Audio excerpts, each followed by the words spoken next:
দ্বিতীয় নম্বরে রব্বুল আলামিন বলছেন وَإِذَا تُلِيَتْ عَلَيْهِمْ آيَاتُهُ زَادَتْهُمْ إِيمَانًا রব্বুল আলামিন সূরাতুল আনফালের 2 নম্বর আয়াতে প্রকৃত মুমিনদের দ্বিতীয় নম্বর বৈশিষ্ট্যের কথা বলছেন।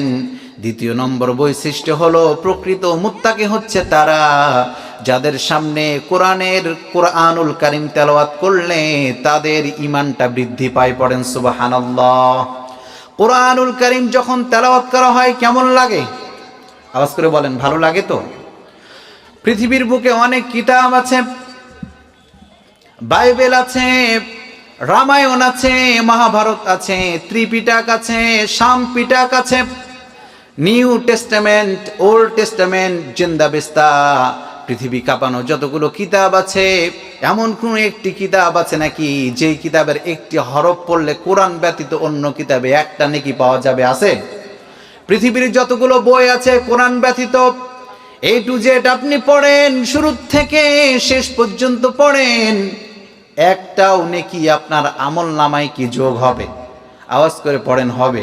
কিন্তু কোরআনুল কারীম যখন তেলাওয়াত করবেন, আলিফ লাম মিম, এই যে 3টি অক্ষর আছে, আল্লাহর হাবিব সাল্লাল্লাহু আলাইহি ওয়াসাল্লাম বলছেন এই 3টি অক্ষর মিলে একটি অক্ষর না, 3টি অক্ষর কোনো ব্যক্তি যদি পড়ে 30টি নেকি পেয়ে যাবে। পড়েন সুবহানাল্লাহ।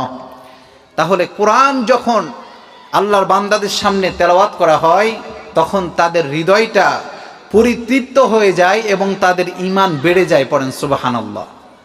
তাহলে আমরা বেশি বেশি কোরআনুল কারীম তেলাওয়াত করব এবং শুনব।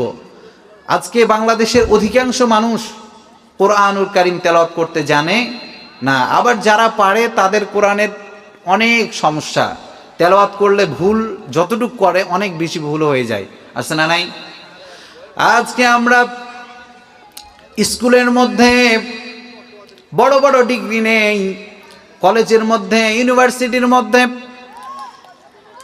আমরা এসএসসি পরীক্ষা দেই, ইন্টার পরীক্ষা দেই, অনার্স করি, মাস্টার্স করি, এমফিল, পিএইচডি, বড় বড় ডিগ্রিগুলো, ডক্টরেট ডিগ্রি নেই, কিন্তু আমরা কোরআনুল কারীম, মুসলমান শুধু নিজেকে দাবি করি কিন্তু কোরআনুল কারীম পড়তে জানি না। ঠিক কিনা? এই জন্য কোরআনুল কারীম শিখার দরকার আছে না নাই?